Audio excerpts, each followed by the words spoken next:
Hello and good afternoon. My name is Zach Myrick. I'm a Watson AI Technical Specialist with IBM. Today I'm joined by my colleagues Lindy Villapantu and Love Agarwal, and in this video we will be discussing the concept of unfair bias as it relates to discrimination and what we can do to help mitigate that bias and achieve fairness and equality from a business outcome perspective. But more specifically, in light of recent events dealing with protests related to social injustice and systemic oppression, one of the things we wanted to do was bring awareness to our clients and customers, even our colleagues, about what we offer from a product and solution perspective to address things like social inequality and discrimination. And so, from our IBM AI portfolio, we have our Watson OpenScale solution, and then from Research Labs, we have our AI Fairness 360 Toolkit. Now, in terms of what they do and how they work, both are very unique in their own right, but when used cohesively together, they allow you to promote fairness and eliminate bias from your machine learning models throughout the entire AI lifecycle. So as a data scientist, you may have AI models that are acting in unbiased behavior during the training phase, but that doesn't necessarily mean that they're going to continue to behave in that manner once they've been deployed into production, because bias can occur later on throughout the lifecycle. And so one of the unique things about our AI platform is that you can collect the data, you can create and train the model, you can deploy it, and monitor it for bias all from one platform versus having to do that in multiple different environments. And so in this video, we're going to break down how that works and show you how these tools can work together to combat unfair bias and discrimination. And so without further ado, I'll go and pass it over to my colleague, Lindy Villapantu. Thanks, Zach. So let's just dive a little deeper into AI Fairness 360 and Watson OpenScale.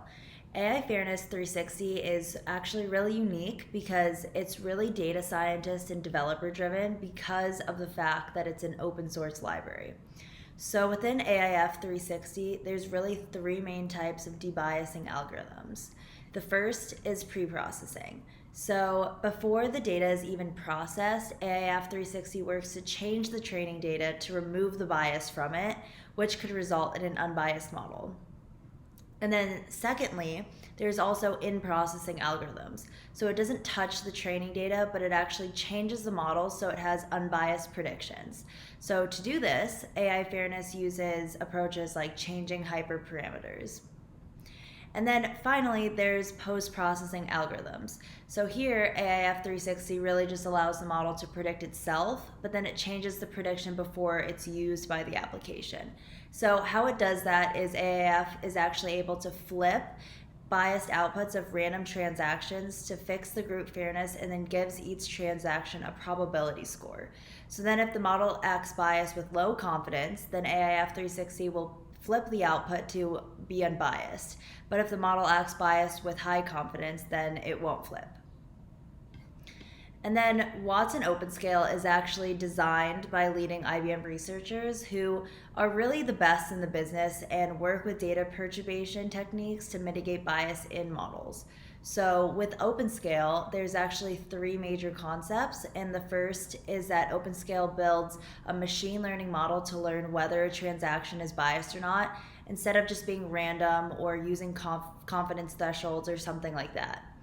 And then once it does that, and when the machine learning model tells OpenScale that there might be a bias, OpenScale doesn't just randomly flip the output like in AIF 360. It actually flips the input protected attribute to the favorable value. So if you take an example of something like a loan model, let's say a biased output would be that the loan is rejected for the female gender. So then the model actually flips the gender to male while keeping all other inputs intact. And this is what is called data perturbation. And then finally, in the example that I was just talking about the loans, where the gender was flipped to male and everything else was the same, OpenScale then sends that flipped input to the original customer model and then returns the output of the scoring request back as the final mitigated output. So in this diagram, you can see that in each step in this framework works really independently of each other. So each subsequent step has the potential to fix the bias that might slip through the previous layer. So this is why having the runtime bias correction is really one of the most critical steps, because it provides the outermost guardrail to bias mitigation. And, like I said before, AIF 360 also has runtime algorithms, but those algorithms just, again, flip the output of the model based on the heuristics to fix the group fairness, which really isn't the best way to go about it. So Watson OpenScale's approach, like I've also just mentioned, flips the input feature vector, which is a more optimal way to mitigate bias. So overall, our objection is obviously bias mitigation, and with AIF 360 and Watson OpenScale, you can really be sure that your AI models won't have any bias slipping through the cracks. So now Love is going to go through some bias use cases that are commonly seen. Thanks, Lindy. So I want to actually take a small step back and discuss a little bit further in detail what Zach mentioned in the beginning. Is what are those highly visible use cases where AI bias can kind of creep into? So one of the first use cases is criminal justice. So, as you know, AI is already being deployed in courtrooms across the country to help judges decide what kind of sentence to give for certain cases. Now, those systems were trained with past case data, right? And that past case data, as we know, can be deeply seeded with all of the human biases that we have. And when we're trying to actually extract out that bias and make the process more efficient, we end up actually exacerbating the problem and further perpetuating those same inequities that we're trying to get rid of. And the other use case is job recruiting. Now, again, very similar story. So nowadays, for any single job posting, there may be thousands and thousands of applicants. It's almost impossible for any human to go through each one. So we've built software to help us do that, to help us filter out, what are the most likely candidates for a certain position. And again, those software use AI, right? And they use previous hiring data to see what kind of candidates we hired to predict what candidates to hire now or in the future.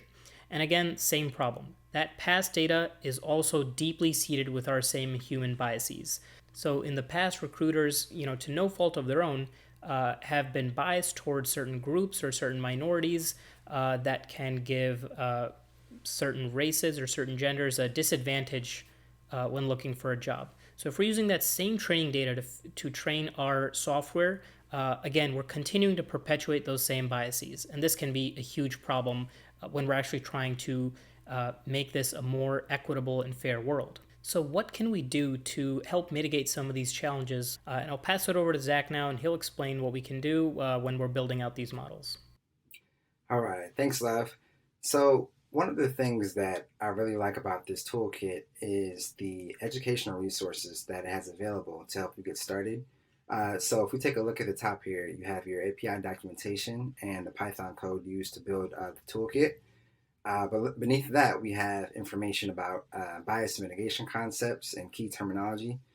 We have a web demo that we're about to go over here shortly. Next to that, we have videos and pre-recorded sessions that go a little bit further in depth about the toolkit uh, in the short amount of time that we have now. We also have research papers and other tutorials. And if you have a question, you can actually get it answered by developers and researchers who actually made the toolkit via the Slack channel here. You also have additional notebooks for reference. And if this topic is something of interest to you, or if you have expertise in this field, you can actually contribute to this project via GitHub. And beneath that, we have some additional examples. And here we have the different bias mitigation algorithms. There are a total of 10 different ones, and here's just specific details and more information about each one. And right below that, we have our different bias metrics that we use to evaluate the fairness of the AI models. So let's go ahead and dive right into the demo. And the first thing that we need to do is we'll have to choose a sample data set. It gives us three to choose from. And we're going to choose the compass recidivism use case. Recidivism, that's basically the likelihood of a criminal reoffending or recommitting a crime. And so we have two protected attributes here that we're going to monitor, one being sex and the other being race. And for sex, the privileged group is going to be female and the unprivileged group is going to be male. And then for race, the privileged group is going to be Caucasian and the unprivileged group is going to be non-Caucasian. And this just follows the trend in historical data that shows, that there's more unfavorable outcomes for non-Caucasian males, and just further aligns with the history of systemic oppression that continues to manifest in our criminal justice system, and just continues to perpetuate the mistreatment or the disparate treatment of minorities. So let's see what we can do to help mitigate that bias. All right, so it's running through the different bias metrics here. Give that a second. Okay, so as a data scientist, as you're beginning to build your models and explore your data, trying to understand the data that you're working with, this is a great time to test for bias. And so the way that we do that is we're using these several different metrics that are listed here. And if we look at the sex attribute, right, where we stated that the privileged group is female and unprivileged group is male, um, the accuracy of this model with no mitigation applied is currently at 66%. And these metrics determine that, or of these five different metrics, four of them show that there is indeed bias. And so if we look at these graphs here, the way that it works is, with the exception of disparate impact, all of these value or of these different metrics, the closer it is to zero indicates the more fair that it is. The further away from zero, the more biased that it is. With disparate impact is actually a ratio. So the closer it is to one, the more fair that it is. And so if we look at these graphs, they're like they're like red and pink. You can see in the graph here, but those are the ones that show bias for the sex attribute. Now, if we look at race, where the privileged group again is Caucasian and the unprivileged group is not Caucasian, there's still a 66% accuracy here, and there's bias detected against the unprivileged group in four out of five different metrics, the non-Caucasian group. So now that we've detected the bias, let's see what we can do to mitigate the bias. So there are three different levels in which you can intervene for the bias mitigation algorithms. You can intervene at the pre-processing level where the data lies. You can intervene at the classifier level during the creation of the model, or you can intervene at the post-process level where the predictions are made. And so it's best practice to intervene as early as possible. And so it gives us two options to choose from at the pre-processing level: reweighing and optimized pre-processing. We're going to go ahead and go with reweighing and look at the results and see and compare our results with the original. So give that a second. All right, so now let's take a look now. So after we ran our mitigation algorithm, we see that the accuracy is still the same at 66%, but the key thing to take away here is that the bias against the unprivileged group, which was male, was reduced to acceptable levels for the four previously biased metrics. So what that means is, if we take a look at these graphs, again, the closer the value is to zero, the more fair that it is. So for this first one, statistical parity difference, for example, it was at negative 0.36 previously. It's now at 0.3. And if we take a look at the rest of these, it's much closer to zero as well. So 0.03, negative 0.02. 0.95, which again is a ratio, is much closer to 1. So those were reduced to acceptable levels for the sex attribute. Now for the race, the non-Caucasian unprivileged group, here we see that the accuracy still remained the same. It didn't decrease after we applied the mitigation technique. And the bias was reduced to acceptable levels for four of the four previously biased metrics again. So if we look at these here, it's designated by the star. The star by each metric indicates the one that has the improved bias. So again, these values are much more fair: 0.02, 0.05, 0.03, 1.03. And so we can see this allows you to compare the fairness for your data for your AI models before the mitigation was applied, and then the blue shows you what it was after. And so just to wrap things up very briefly, this toolkit is a great way for anybody who is looking to do exploratory analysis on their data and check for bias and make the best decision on where and how you're going to mitigate that bias in order to, create the best, most fair, most accurate models that you can make. So now let's look into what happens when you have your AI model where it is bias-free during the training phase. What happens when there's bias after the model has been deployed into production? So we're going to take a deeper look into the AI model creation process and how to handle bias after a model has been deployed. And so for that, I'll now pass it back over to Love. Thanks, Zach. Now I want to walk you through how we actually go about creating these models to begin with, and we'll be doing this in IBM Cloud Pak for Data, our end-to-end enterprise insights platform. So I'll log into my portal here, I'll open up the navigation pane, and we'll go under projects. Now we can see there's a project already in here called HR Predictions. So we'll open it up because that's the one we're working in. And we can start to see that a list of data assets and auto AI experiments that we've done, notebooks that we've built out have started populating in our projects window. And we can see we've loaded in here a data set labeled HR test data. So this is actually a test data of past candidates that have applied for jobs with certain attributes and then whether or not they were selected for an interview. So we're going to be using this data set to build our model to predict who gets an interview and who doesn't. And we'll be doing this with absolutely no coding expertise required. So this is actually a great capability of the platform, is it's able to host a wide variety of different skill sets and allows all of them to use AI. So if you have users who aren't experienced in coding, we have something called Auto AI for a no-code experience. But for your data scientists who have much more deep skills, you have the full open source capability of Python notebooks to build any kind of custom model. But for this instance, we'll do new Auto AI experiment, and we'll call it HR Predictions.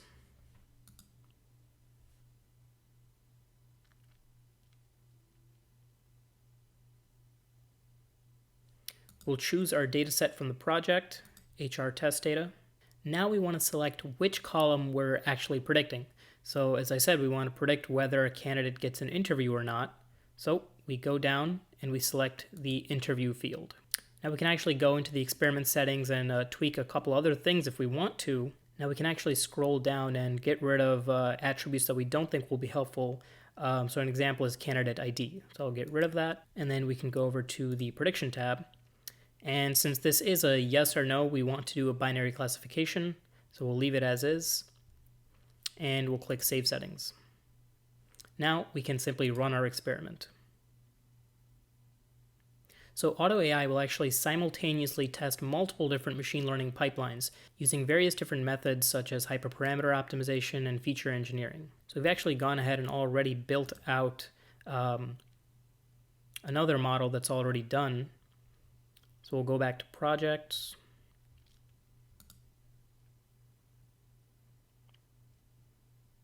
And we can see we already have an HR model here that's been built out.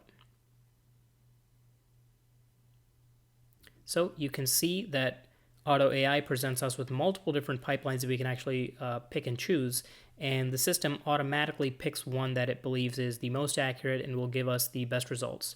So we can actually click on it and dive down a little bit deeper. And we can see this model gives us a 75% accuracy.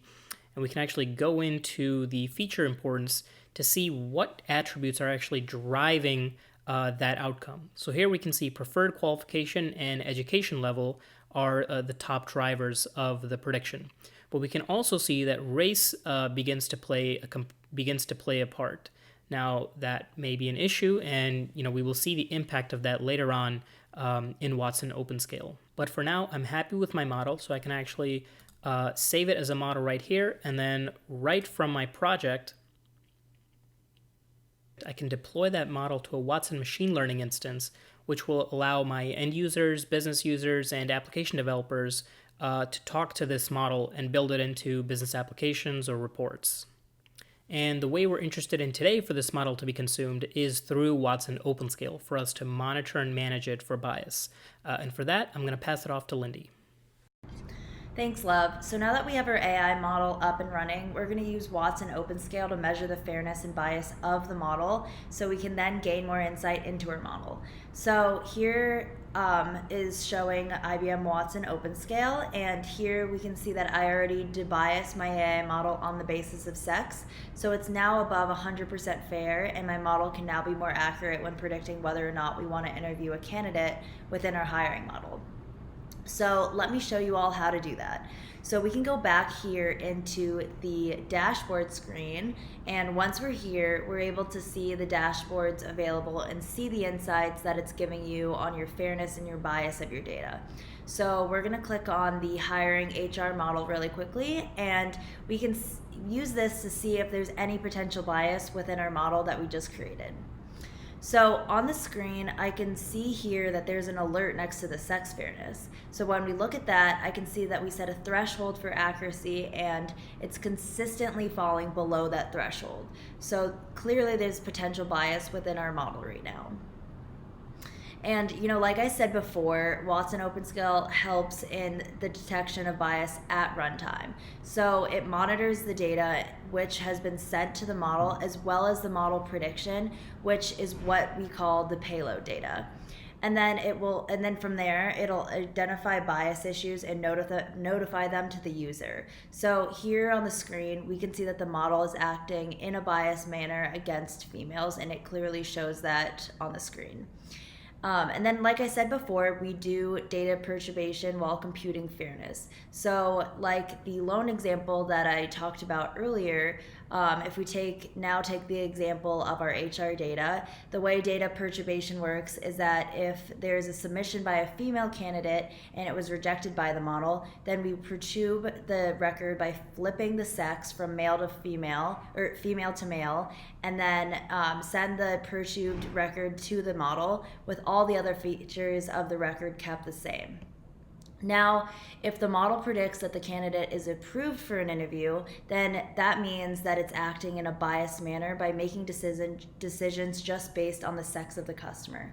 So while computing bias, we do this data perturbation and compute the disparate impact using the payload and the perturbed data. So what this all means is that this just ensures that we report bias only if there are sufficient number of data points where the model has shown biased behavior. So that just means that we're able to really detect if there is genuine bias in the model and not really get impacted by the kind of data that the model is receiving. So also, if I look into the training data here, I can see that the data sets that were used here to train my AI model, and I can see that there's probably some potential bias because in the data set, there are way more males than females. But with the click of a button, I can also just debias my data and get this corrected lens of my data set that I showed you all at the beginning. And now my sex fairness is up to 100%, so my model can now be more accurate when predicting whether a candidate should receive an interview or not. So now let's find out why it's causing this problem. So I can actually go back to my dashboard and go into the drift section of my panel to look at exactly why the drop in accuracy is happening. And here it seems like there's a few transactions that are responsible in the drop of accuracy. So let's take a look at this first one right here. And once this loads up, we can see that there's a little blurb at this top left corner that explains the reasoning for the drop in accuracy, and then there's all the feature values that are causing it. And not only does it do this, we can make this actionable. So it actually gives you recommendations and helps you to be proactive, which also again saves time, so you don't have to manually figure out why there's bias or what went wrong. We can also drill down more into specific transactions as well to see all of the model's reasonings for each transactions and things of that nature. So as you can see, with this integration within our Cloud Pak for Data platform, we can really see how easy it is to monitor our AI models and also save time and resources, while also being actionable to create that trust and transparency by monitoring bias with explainability. So what that just means is not only we're able to accurately create an AI model to be able to sift through HR data like hiring applications, we can then use OpenScale to monitor and manage the model's performance for accuracy, for bias, and for explainability at runtime to make sure that they're not veering off track or something as time goes on and creating a bias that we would never want. So now I'm just going to pass it on to Zach to close us out with some final thoughts. All right, thanks again, Lev and Lindy. So again, guys, we just wanted to take some time to, get the message out there about what IBM offers from a product and solution standpoint to address some of the biggest issues in our society related to social injustice and discrimination, whether if it's race related, gender related, age related, the list goes on and on. But we have from our portfolio, we have our Watson Open Scale solution to help detect and mitigate bias in deployed AI models. And from research labs, we have our AI Fairness 360 toolkit that allows you to detect and mitigate bias in the training data and in the creation of your AI models. Our Watson OpenScale solution is actually part of our Cloud Pak for Data portfolio as well, like Love mentioned. And so, again, the three of us, Love, Lindy, and I, we are technical sellers for data and analytics in the distribution space. If you have any additional comments or questions, feel free to reach out to one of us. And again, thank you for watching.